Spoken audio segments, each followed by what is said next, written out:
Claro que também, como na época de Leão XIII, o Papa Leão XIV tem muitos desafios atuais que ainda não foram colocados em encíclicas, por exemplo. Deve ter tocado um assunto ou outro sobre inteligência artificial, por exemplo, mas não foi algo muito aprofundado ainda, de uma forma muito veemente na igreja. E ele citou, inclusive, no primeiro encontro agora com os comunicadores, com as mídias sociais, ele citou o nome, a inteligência artificial, que tanto tem a nos ajudar e tal, não sei o quê, e mais que deve ser visto com muito cuidado. Já com o Papa Francisco... Já falava-se isso. Sim, a própria última encíclica do Papa Francisco, né, do Lex Nos, já tocava um pouco também nesse tema, mas é verdade que a gente precisa, inclusive, é uma coisa incrível, né? A igreja é uma grande voz no nosso mundo de hoje em relação à inteligência artificial.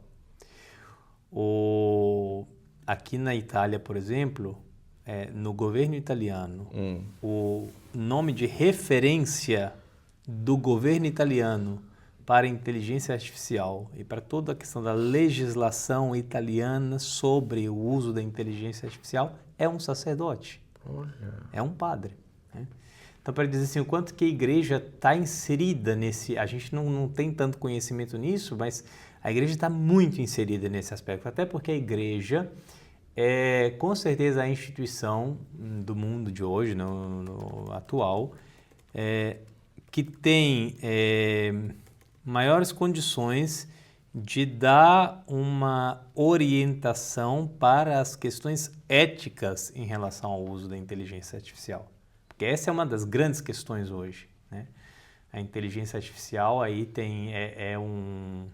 é um processo que cresce cada vez mais de modo exponencial e é importante, é uma conquista do nosso tempo, da nossa época, mas tem toda uma problemática aí por trás em relação à questão ética, né? E a igreja é uma grande voz de autoridade hoje no diálogo, nas várias instâncias, mas isso mesmo em nível do diálogo com as ciências, com os cientistas, de como ajudar a orientar essa questão ética do uso da inteligência artificial, né? Então, eu tenho certeza que isso vai ser uma coisa muito presente no pontificado de Leão XIV, porque a igreja já está inserida nisso. E vai ser realmente, um tema aí de urgência dos anos que vêm, né? Esses anos próximos, e a igreja será certamente uma grande referência para isso. Meio de comunicação é realmente com a igreja, né? Inclusive, Leão XIII foi o primeiro papa que gravou a voz de um papa, não é isso, né? É verdade. Em um gramofone. Sim, primeira transmissão... e que foi uma Ave Maria, Sim. Ave Maria Gratia Plena. E a primeira transmissão ao vivo. Ao vivo também, de um papa, ele Sim, que apareceu. Exatamente. Inclusive, o padre também falou sobre a questão da profecia de São Miguel Arcanjo. Na encíclica A Aeterni Patris, ele restaurou o estudo da filosofia em São Tomás de Aquino. Então, um homem que promoveu o tomismo como uma base ali da própria formação teológica, né? Isso aí é uma coisa muito interessante.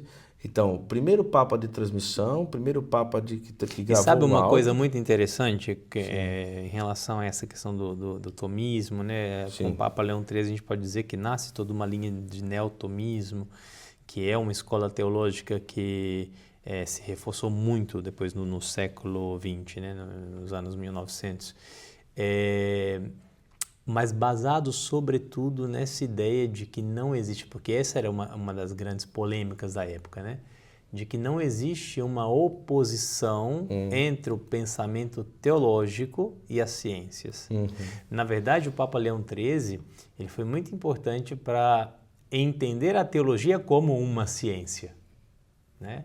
Algo que veio reconhecido só muito depois do Papa Leão XIII, mas ele já dizia isso, né?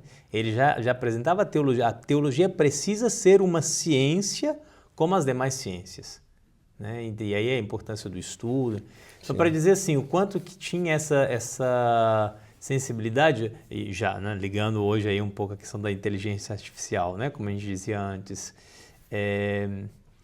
uma igreja metida em questões de ciência? Sim. E aqui é um grande legado, com certeza, do Papa Leão XIII. Né? A importância que a igreja consiga promover esse diálogo entre ciência e teologia, entre ciência e fé, né? Entre pensamento científico e pensamento humano, entre ciência e ética, que são questões tão atuais para o nosso tempo.